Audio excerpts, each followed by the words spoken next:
Halo semua, balik lagi bareng gue Vian Rafe. Dan seperti biasa di video kali ini gue bakalan lanjutin alur cerita yang sebelumnya pernah gue upload. Dan gak kerasa juga gue udah sampai ke session 11 dari kelanjutan alur cerita Battle Truck Devon ini ya. Dan tanpa banyak basa-basi lagi, yuk kita langsung cek this out aja alur ceritanya.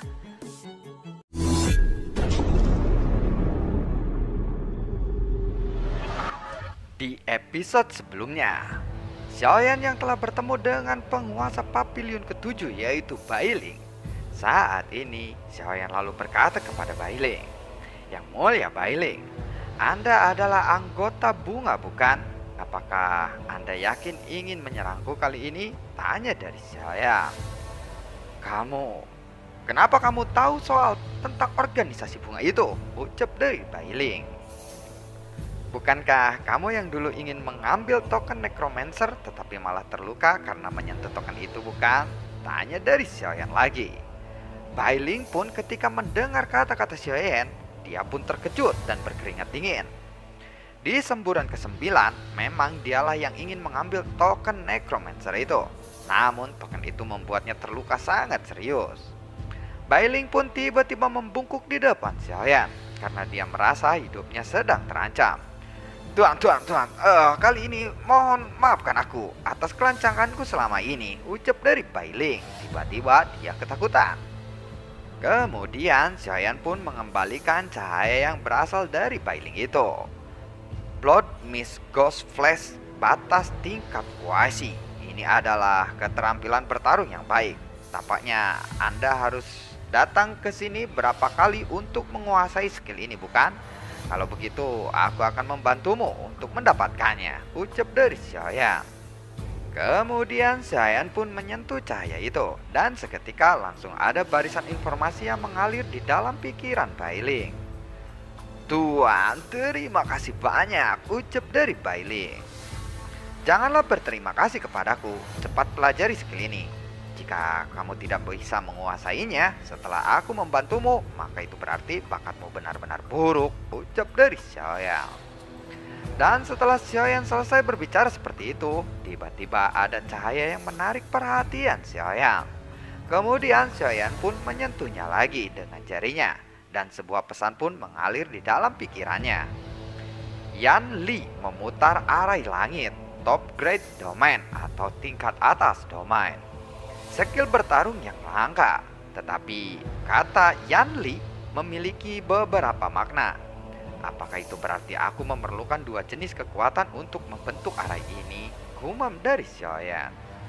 Akhirnya Xiaoyan pun menemukan skill bertarung yang bisa memuaskannya. "Ini dia yang aku cari," ucap dari Xiaoyan. Xiaoyan pun kembali menyentuh cahaya itu, dan pesan-pesan penting pun segera mengalir di dalam benaknya. Segala sesuatu di sekitarnya pun tiba-tiba berubah. Saat mata Xiaoyan terbuka lagi, dia melihat dunia yang dipenuhi dengan api dan petir. Ini adalah arai yang sangat kuat. Jika arai ini bisa dibentuk, kekuatannya pasti tidak akan terbayangkan. Arai ini dibagi menjadi 3 bagian: Yan-Yang, penjara guntur, dan juga Yan Li Hang Tian, ucap dari sosok yang tiba-tiba berdiri di depan Xiaoyan. Sosok di depannya ini benar-benar aneh. Tangannya dipenuhi dengan api dan tubuhnya dipenuhi dengan petir. Tetapi ketika Xiaoyan terkejut karena kedatangannya yang tiba-tiba, arai Yan Li Hang Tian ini muncul di bagian atas kepala Xiaoyan, lalu mengalir deras ke arah Xiaoyan seperti menghujaninya. Buar, jiwa Xiaoyan pun langsung bergetar hebat, dan energi yang keras sepertinya telah menghancurkan Xiaoyan menjadi berkeping-keping. Tetapi Xiaoyan tidak panik dengan ini. Dia tetap mencoba duduk dengan tenang. Dia tahu ini hanyalah ilusi. Namun dia harus tetap fokus, karena tidak ada cara untuk belajar skill ini selain dengan latihan di ilusi seperti ini. Setelah setengah tahun pun berlalu, Xiaoyan pun akhirnya kembali membuka matanya. Xiaoyan lalu mengulurkan telapak tangannya, dan telapak tangannya langsung dipenuhi dengan api pada saat ini. Dan ada petir yang menyambar-nyambar dari punggung Xiaoyan. Melihat itu, Xiaoyan pun lalu tersenyum. Di antara banyak metode bertarung Xiaoyan, metode pedang tidak bisa digunakan sampai Chunling mati. Dan senjata Dewa Petir juga tidak bisa ia gunakan. Karena jika dia menggunakannya, Chunling akan mengetahui siapa Xiaofeng ini sebenarnya. Oleh karena itu, serangan kuat Xiaoyan benar-benar terbatas jika dia ingin berhadapan dengan Chunling. Tidak ada cara lain untuk menggunakan pedang bangkuannya, dan juga tidak ada senjata lain untuk mendukungnya jika dia bertarung bersama Chunling. Padahal menggunakan senjatanya juga merupakan cara yang baik untuk menghabisi musuhnya. Jadi Xiaoyan harus segera menguasai teknik bertarung yang baru sesegera mungkin untuk menambal keterbatasannya ini. Meskipun dia memiliki senjata yang didapatkannya dari Ken Yun dan juga Liu Er, namun saat ini Xiaoyan tidak bisa menggunakannya lagi untuk waktu yang lama. Sedangkan senjata dari Ken Yun, Xiaoyan masih belum bisa untuk mengendalikannya dengan baik. Jadi setelah berakhirnya waktu Xiaoyan di Pavilion Wanji ini, Xiaoyan berniat untuk mengelola Baiji-nya dengan baik. Setelah berpikir lama, Xiaoyan memiliki perhitungan tentang bagaimana dia akan berkultivasi di masa depan. Namun sebelum berlatih dengan tenang, Xiaoyan harus terlebih dahulu membunuh Chunling. Xiaoyan lalu berdiri dan berbalik untuk melihat Bailing yang ada di sampingnya itu. Bailing masih menutup matanya. Dahinya pun sedang berkeringat dan tampaknya dia sedang merasa cemas. Tetapi Xiaoyan sudah membantunya. Sekarang Xiaoyan telah memperoleh skill bertarung yang cocok untuknya. Dan juga Xiaoyan tidak berencana untuk tinggal lebih lama lagi di sini. Meskipun Xiaoyan ingin menemukan satu lagi skill bertarung, tetapi waktunya sudah tidak tersisa cukup banyak. Di luar gerbang Pavilion Wanji ini ada arai teleportasi yang sangat tinggi. Pada saat ini, sosok Xiaoyan pun muncul dan banyak mata yang sedang memandanginya. Meskipun Xiaoyan bukan yang pertama keluar dari Pavilion Wanji ini, namun di antara 10 besar Pavilion ke-9 ini, Xiaoyan adalah yang pertama keluar. Dan ini membuat Zhongbao sedikit terkejut. Xiaofeng, sudahkah kamu mendapatkan skill bertarung yang cocok di sana?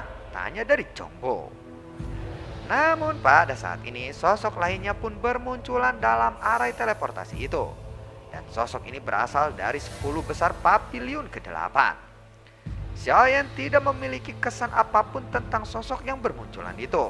Dan setelah melihat sosok Xiaoyan, mata pria itu menunjukkan ekspresi terkejut. Dia berjalan ke arah Wu Ye. Wu Ye adalah pemimpin acara di Pavilion ke-8. Zhongbao tampaknya benar-benar memiliki bakat yang bagus, ucap dari sosok yang bernama Miao Zi kepada Wu Ye. Tuan Wu Ye, mengapa Miao Zi berkata seperti itu? Ucap dari Zhongbao yang tampaknya kebingungan. Dan kemudian dia memalingkan mukanya kepada Wu Ye. Oh ya, aku dengar seseorang dari Pavilion ke-9 telah naik ke tingkat yang lebih tinggi daripada apa yang harus dia lakukan. Namun mungkin kamu belum mendengarnya, bukan? Tanya dari Wu Ye kepada Zhongbao. Setelah itu Zhongbao pun menoleh ke arah belakang dan dia melihat Xiaoyan yang sedang tersenyum kepadanya. Apakah ada masalah Tuan Zhongbao? Tanya dari Xiaoyan ketika dia menatap Xiaoyan. Keterampilan bertarung tingkat apa yang telah kamu dapatkan? Tanya dari Zhongbao kepada Xiaofeng atau Xiaoyan itu. Mungkin aku mendapatkan yang terbaik di Pavilion Wanji ini, ucap dari Xiaoyan. Kelas atas di domain kamu mengambilnya di lantai berapa? Tanya dari Zhongbao lagi. Dia pun terkejut ketika Zhongbao menanyakan pertanyaan itu. Mungkin sekitar di lantai 200. Ini juga berkat bantuan dari Yang Mulia Bailing, kata Xiaoyan sambil tersenyum kepada Zhongbao. Kamu bisa naik ke lantai 200? Tanya dari Zhongbao yang keheranan. Ya, tingkat kuasi domain benar-benar terlalu rendah untukku. Jadi aku terus berjalan menuju lantai atas sampai aku menemukan skill bertarung yang tinggi yang cocok untukku, jawab dari Xiaoyan. Xiaofeng, apakah kamu berbicara omong kosong? Bagaimana mungkin kamu bisa pergi ke lantai 200? Ucap dari Zhongbao yang masih keheranan. Ya, karena kamu tidak percaya padaku, ya sudahlah. Anggap saja aku sedang berbohong kepadamu, jawab dari Xiaoyan. Apa yang dikatakannya itu benar. Tampaknya orang berbakat telah muncul di pavilion ke-9 ini, ucap dari Buye. Jadi itu benar-benar terjadi, ucap dari Jongbo. Ya, sepertinya begitu, ucap dari Xiaoyan. Pikiran Jongbo pun saat ini benar-benar seperti dihantam oleh petir yang besar.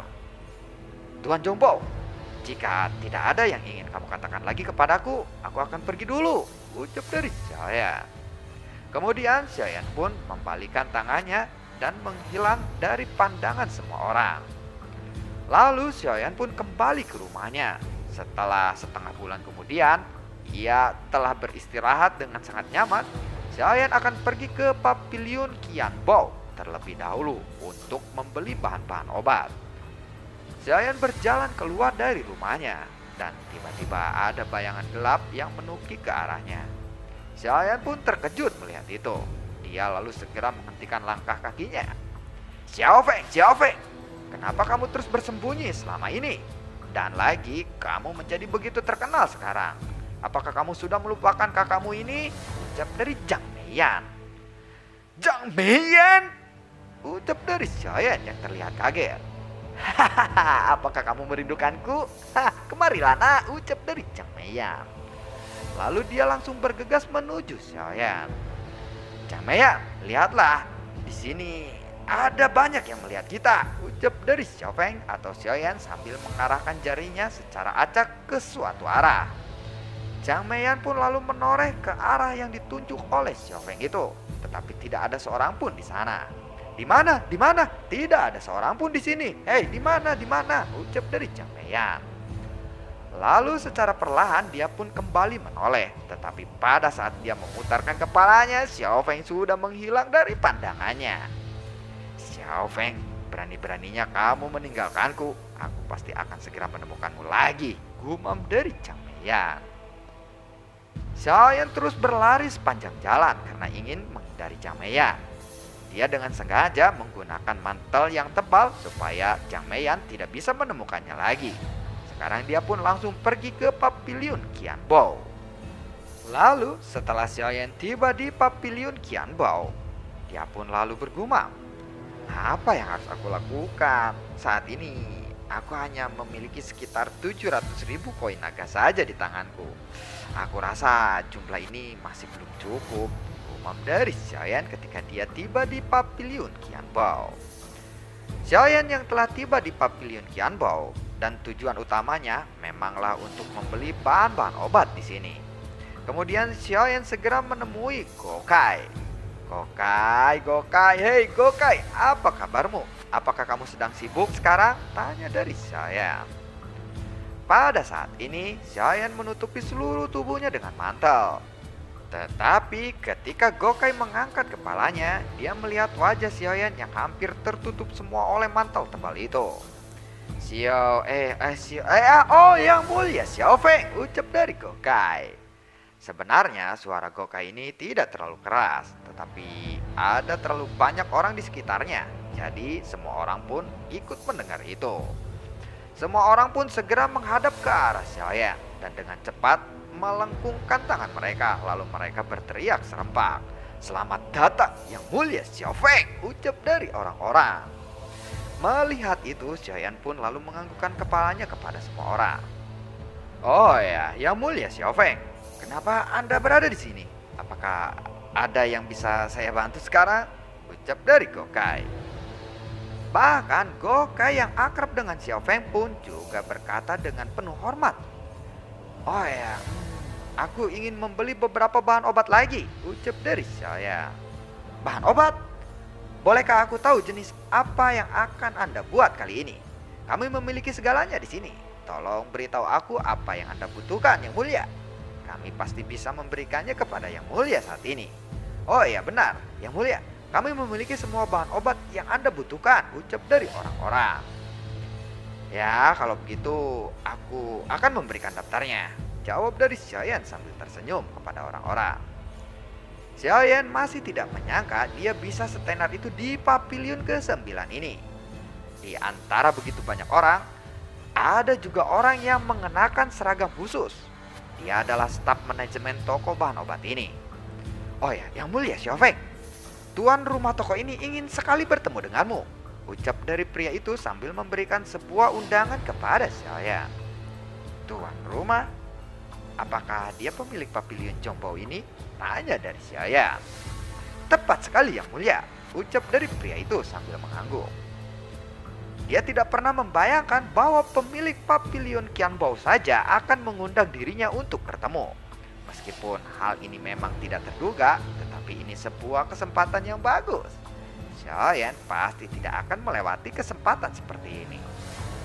Baiklah kalau begitu, aku akan bertemu dengannya, jawab dari Xiaoyan.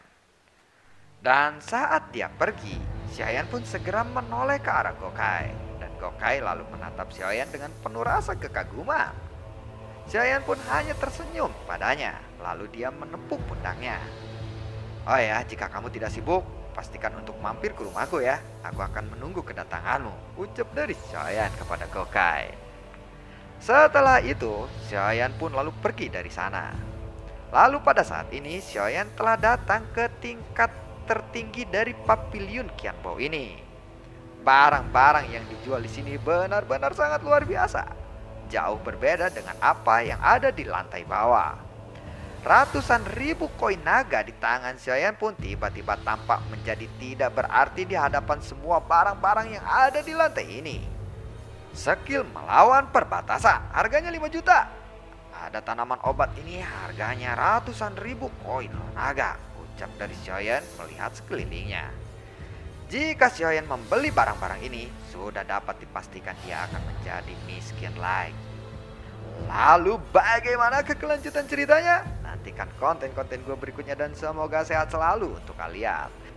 Gue tidak lupa untuk selalu ucapin terima kasih banyak buat kalian yang sudah mendukung channel ini dari awal hingga saat ini. Dan gue juga selalu ucapin banyak-banyak terima kasih untuk kalian yang sudah mensupport channel ini lewat link Saweria di bawah kolom deskripsi. Dan untuk masalah editan dan segala macam, kalau ada kekurangannya kayak sesinya salah, gue pengucapan segala macam itu karena perangkat gue hilang ya, harap dimaklum ya, daripada gue nggak ngupload ini juga pakai perangkat orang lain. Jadi gue lagi nunggu perangkat gue, jadi ya kalian harap maklum aja ya. Semoga sehat selalu untuk kalian dan sampai ketemu lagi di video gue berikutnya. Assalamualaikum dan dadah.